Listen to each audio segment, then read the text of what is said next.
Namaste and good morning, everyone. Let's start our Sunday Gita class with some Gita Dhyanam.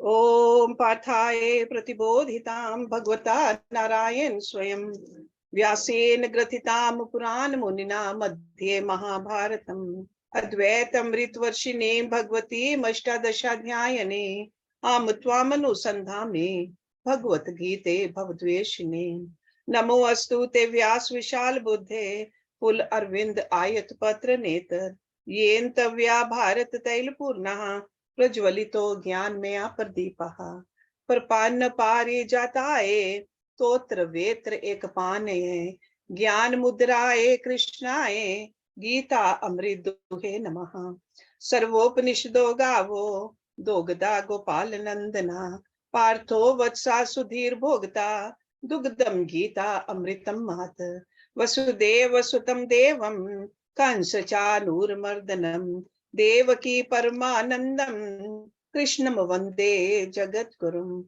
Bhishma Drontata Jayadrat Jala Gandhar Nilotpala Shalye Grahvati Kripen Vahani Karnen Velakula Ashwtham Vikarna Ghormakra Duryodhan Avartani Sotirna Kalu Panduvai Nadi Kavartaka Keshwa Parashare Vatsrojamalam Gita Arthgandhotakam Nana Khyanak Kesaram Hari Katha Sambodhan Abodhitam Loke Sajjan Shatpada Reh Pepe Manam Muda Buyad Bharat Pankajam Kalimal Pradhansi Nashreyase Mukam Karoti Vachalam Pangum Langyate Girim Yat Kripatamaham Vande Paramanand Madhavam Yam Brahm Varun Indra Rudra Marutaha Stunvanti Divyestave Vede Sang Pad Kramupanishade Gayanti Yam Samaga Dhyanavasti Tadgaten Manasa Pashyanti Yam Yogino Yasyantam Na Vidusur Asurgana Devaye Tasmei Namaha. So we are on chapter 11, in fact towards the end of chapter 11, and we saw upon the request of Arjuna, Lord Krishna showed his cosmic form to him because in the previous chapter, Lord Krishna said, I'm everywhere. So Arjuna said, I don't see you. So Lord Krishna said, okay, with these eyes of yours, you cannot see me. I'll give you Divachakshu, divine eyes. And when he saw that divine form, he got afraid. He asked, what is your purpose? Lord Krishna said, I'm just showing you the future also. I'm trying to encourage you. And after that, Arjuna started to praying to Lord Krishna, that cosmic form. And in verse number 46, we saw that Arjuna is requesting again to Lord Krishna that I desire to see you as before. This is too much for me, he says. He says, I want to see your crowned, bearing a mace with a discus in hand, in your former form only, having 4 arms. So that is a Vishnu form. O 1,000 arm, O universal form. Because that universal form, he saw thousands of arms. So he says, I want to see only a gentler form of yours. So this was a divine vision given to Arjuna. With the help of Yoga Maya energy. This is the divine, all-powerful energy of God. And he has referred to this Yoga Maya Shakti many places. In chapter 4 also, in verse number 5, in chapter 7, verse number 25. It is by virtue of this Yoga Maya energy that God is the rishis in the Vedic time, they say kartum akartum anyatha kartum samartha. He can do the possible, the impossible, and even the contradictory. And all of them at the same time. So that means God can do anything, and this is what happened over here. That's what Arjuna saw. So now in the verse number 47, Lord Krishna is saying, Maya prasanena tav Arjun idam rupam param darshitam atma yogat tejo mayam vishwam anantam adhyam yat me tvat anyena na drishta purvam. Maya by me, prasanena gracious. Tav means to you, Arjuna, idam this, rupam form, param supreme, darshitam has been shown. Atam yogat by my own yoga power. Tejo mayam full of radiance. Vishwam universal. Anantam endless. Adhyam primeval. Yat means which, may of me, tvat from you, anyen by another, na drisht purvam, not seen before. Lord Krishna says, graciously by me, that means with my grace, O Arjun, this supreme form has been shown to you by my own yoga power. And this is what I was referring to earlier. Full of radiance, my primeval, infinite, this universal form has never been seen by any other than yourself. Because we know that how shattered, mentally shattered Arjun was, emotionally very upset. So even during this miserable condition of Arjuna, Lord Krishna showed him this cosmic form to him, after giving him this eye of wisdom. So the vision of the cosmic form. So he says, this by my grace you have seen it. Continuation of this in verse number 48. Na ved yagye adhyane, na dane, na chakriya bhi, na tapo bhi ugre, evam rupaha shakye aham niriloke, drashtum tvat anyena kuru parvira. Na means not, Ved is the Vedas, yagya, are all those rituals. Adhyane, the study. So by the study of the Vedas and performing the yagyas. Na dane, dane is charity, not by giving. Na means not, cha and kriya bhi, by other rituals, any other kind of a kriya. Na tapo bhi, not by austerities, tapasya. Ugre, severe. So severe tapasya. Evam rupaha, in such form, shakya, possible, aham, I, nari loke, in the world of men. Drashtum, to be seen, tvat, then yourself, anen, by another, kuru pravir, O great hero of the Kurus. Neither by the study of the Vedas, nor by yagyas, nor by gifts, nor by rituals, nor by severe austerities can I be seen in this form in the world of people. By any other than yourself, O great hero among the Kurus. So in other words, no amount of self-effort is sufficient to bestow a vision of the cosmic form of God. This is only possible by His divine grace. So if God wants us to see His form, sure we will see it. And the logic behind this is very straightforward.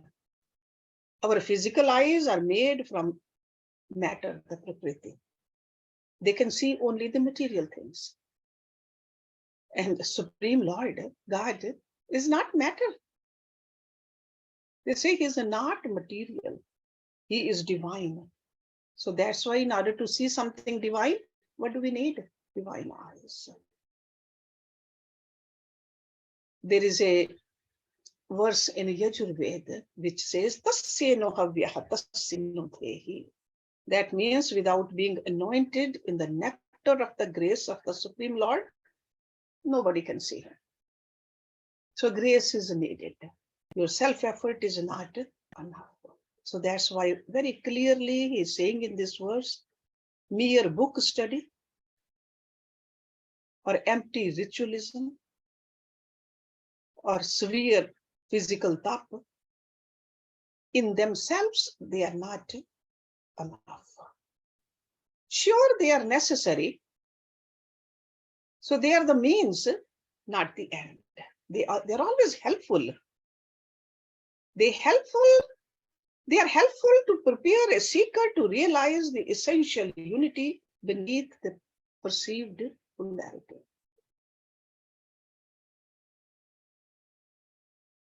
It's almost like if you're hungry,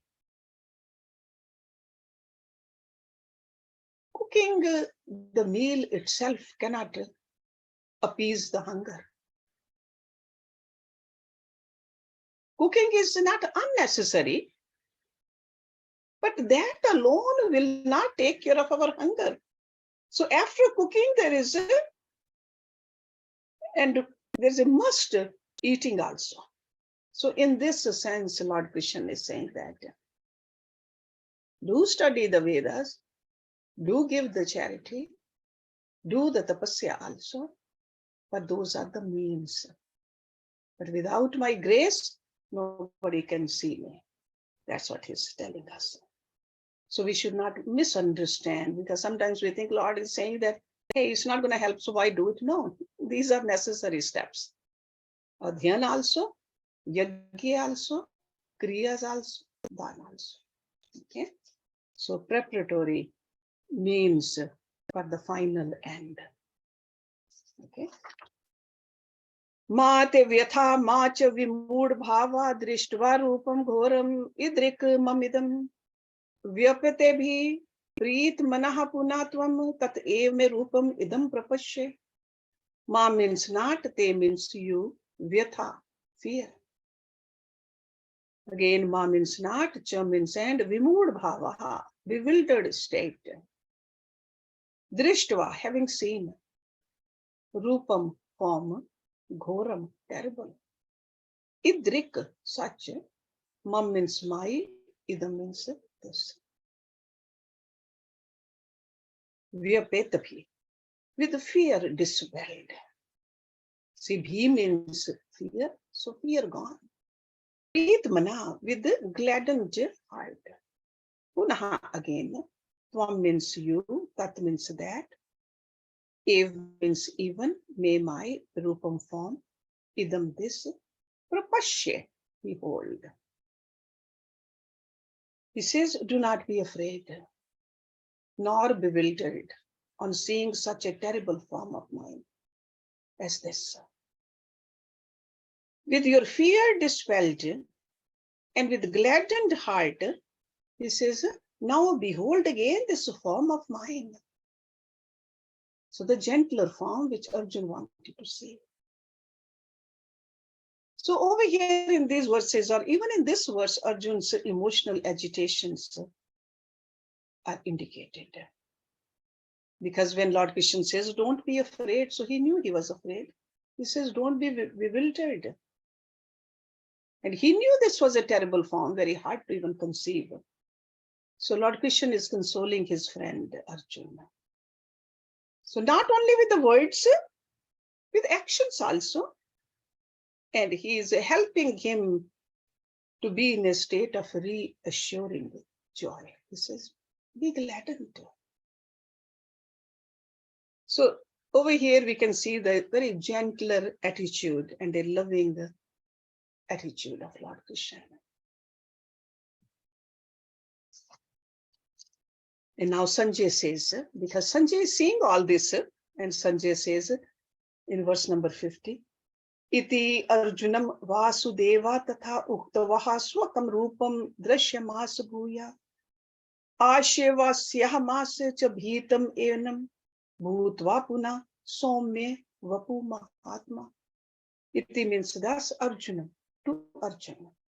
Vasudeva, son of Vasudeva, Lord Krishna. Tatha means also, uktava, having spoken, swakam, his own, rupam, form.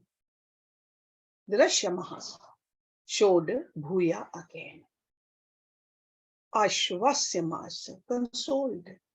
like a ashwasan.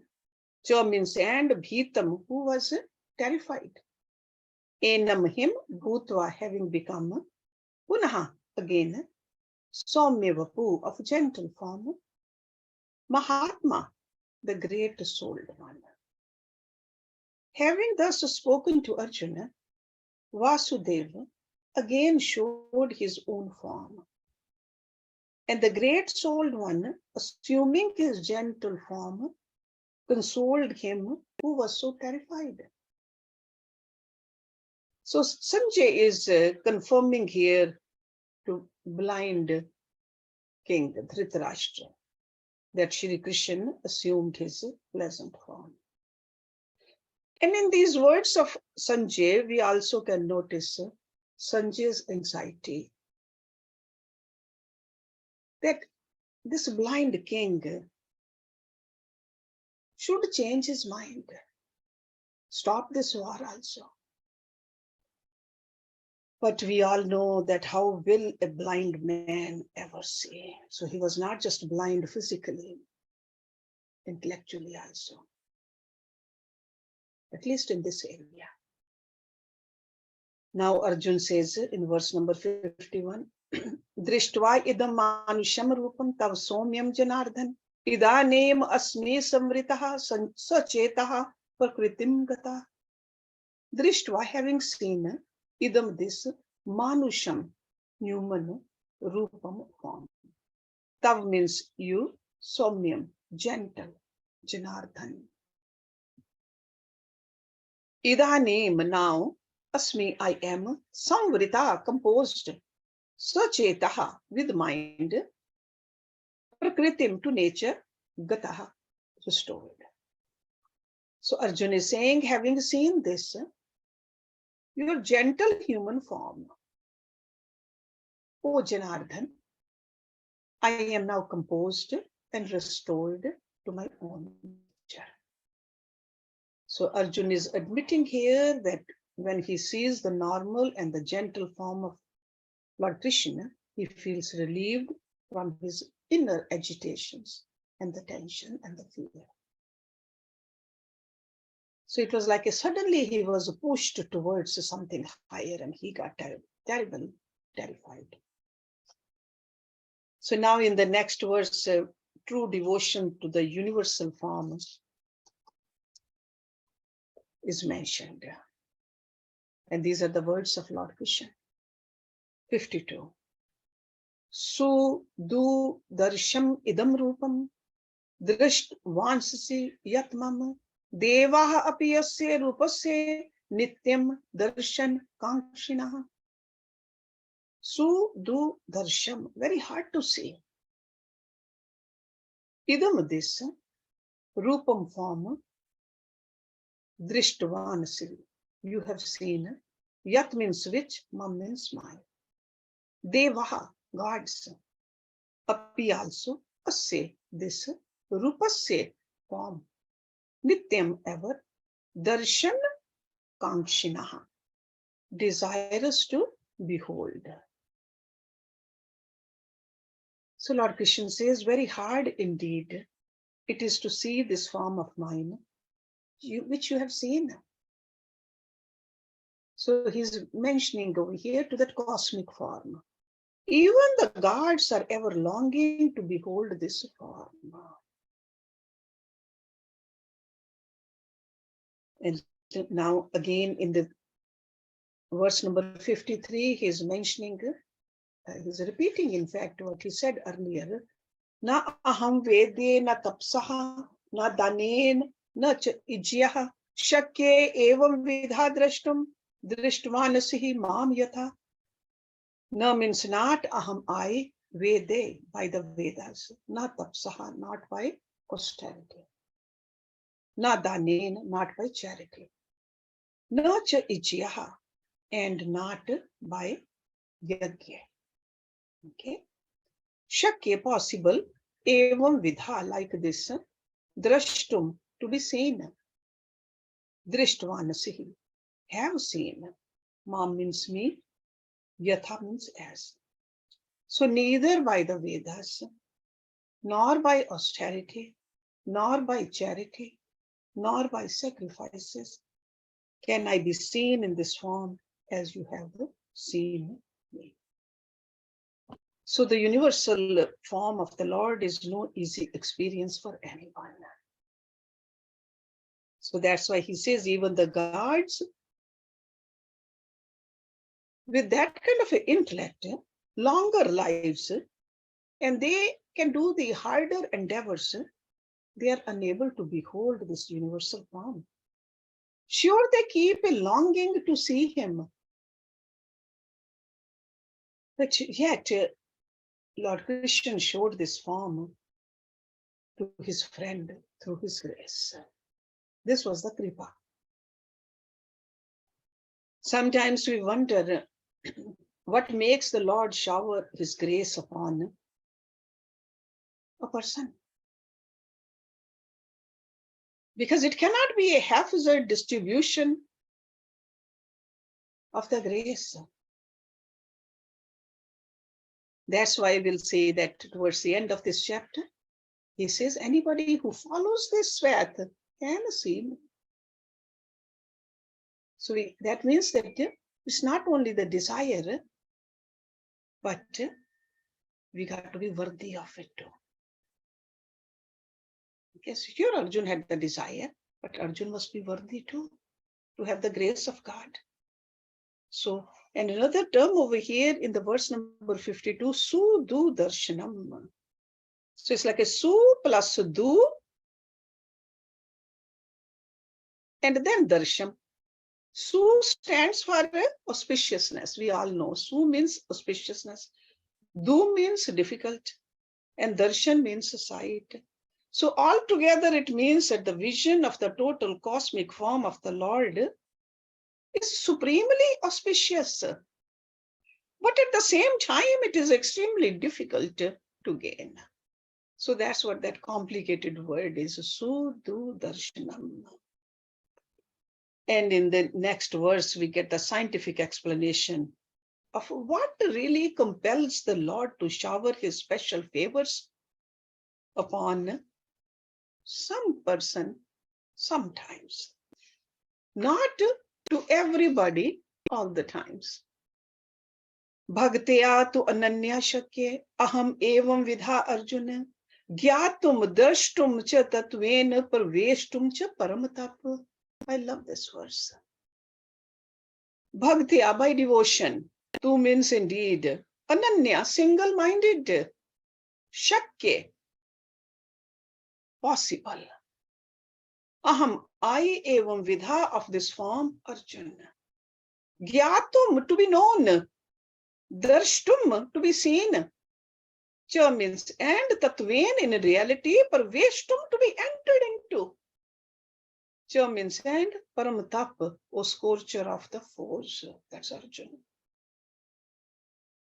So Lord Krishna says, but by single-minded devotion, I can, of this form, be known and seen, and in reality also entered into.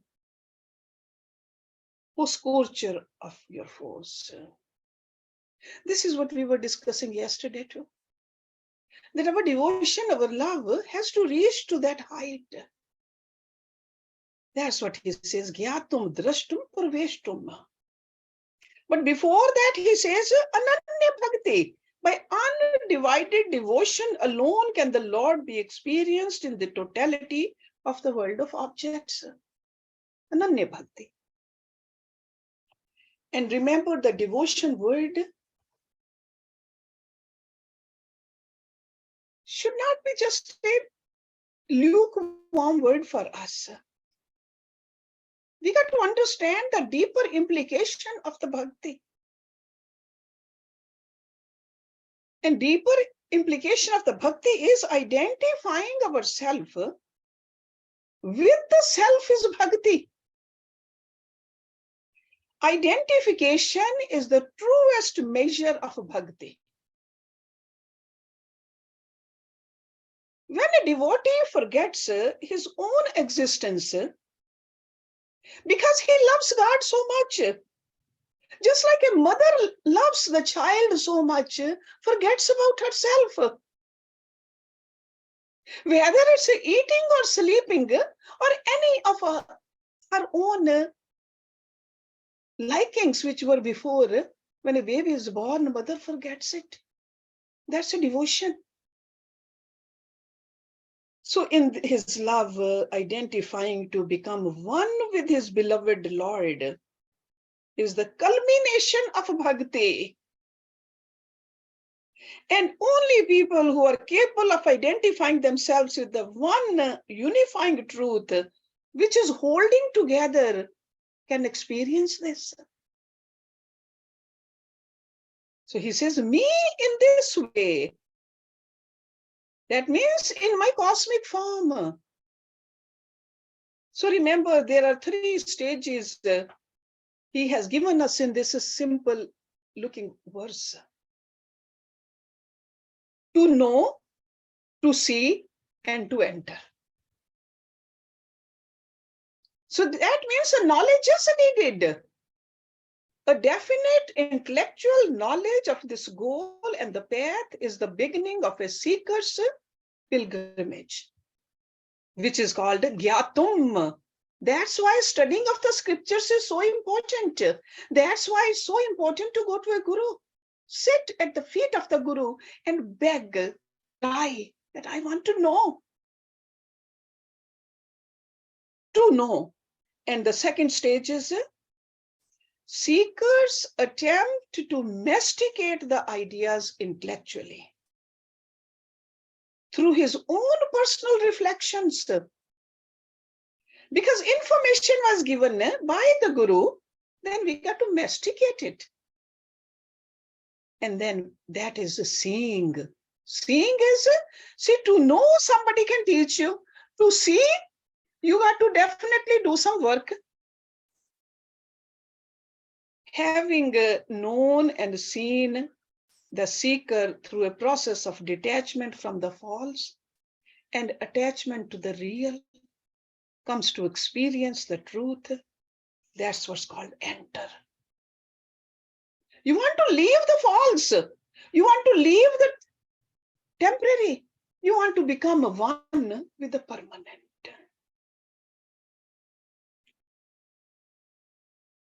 So by the term entering, it's also indicated the fulfilled seeker becomes the very essence of the sought. So gyatum, darshritum, praveshtum, to know, to see, to enter. How? In the last verse. Mat karam krit, mat parmaha, mad bhagtaha, sang varjita, nirvaira sarvabhuteshu ya, samam eti pandav. Mat karam krit. So this kind of a devotee does the actions for me. Mat parmaha looks on me as the supreme. God is the param, God is the ultimate, God is the goal for this kind of a devotee. Mad bhagta, devoted to me, my lover. Sang varjita, freed from attachments. Nirvairaha, without enmity. That means no malice, nirvair. Sarvabhuteshu, towards all creatures. Ya means who, sa means he, mam means to me, eti, attains or comes, Pandav. And we know Pandav is Arjun. He who does actions for me. Again, he is emphasizing to do our duties. But we got to do our duties for God. He who does actions for me, who looks upon me as the supreme goal. Nothing higher than God. I will let go of the lower for the sake of the higher. A devotee says that. Who is devoted to me? Who is free from attachments? These attachments is talking about to the temporary, to the objects, to the worlds, to the situations. Who bears hatred towards none? Nirvaira. He comes to me, O Pandav. So Lord Krishna is explaining here how a person can grow towards this great fulfillment in life. How can we achieve this ultimate goal? 5 distinct schemes he has given us over here in this verse. Number 1 is all our actions should be dedicated to the Lord. Remember that. So we got to see, are our actions dedicated to God or to our selfishness? Number 2, goal is God. Okay. And who is a lover of God? We got to see who is our lover. Number 4, free from all worldly attachments.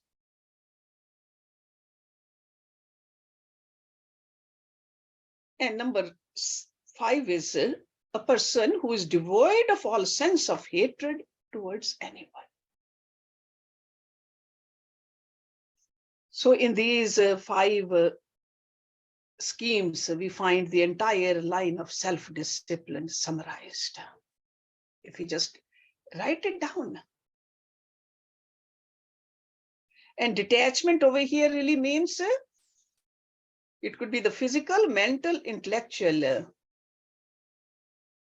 We got to constantly think of God only, detached from the temporary and attached to the permanent. And enmity is possible only when we consider others as separate from ourselves. If we have a feeling of unity, then there's no enmity.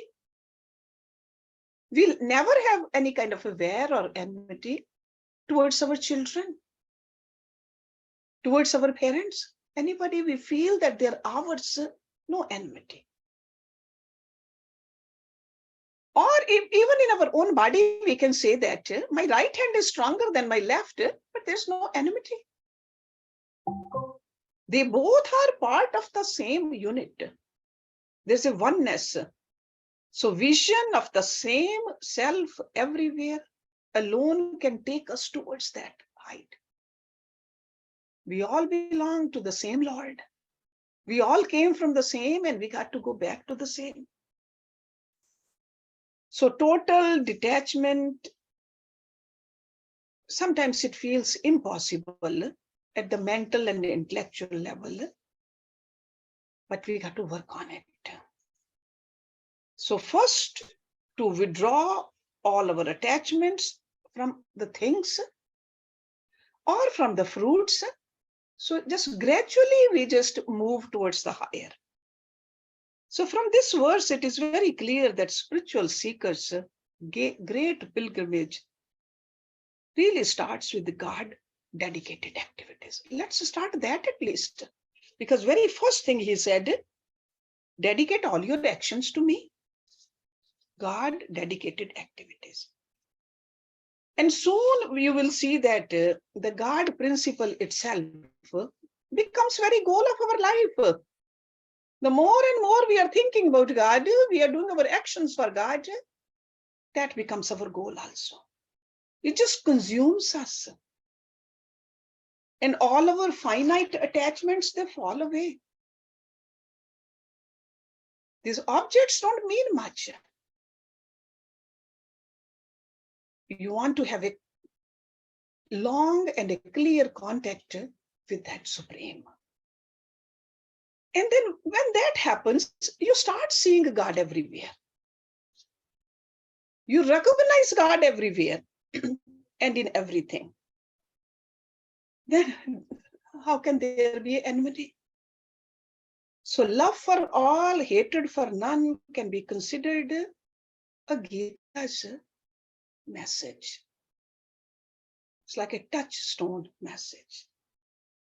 To know the quality of realization and experience, like a intensity of the experience also during our sadhana. So perform all duties for his sake. That's what he's suggesting. Depend upon him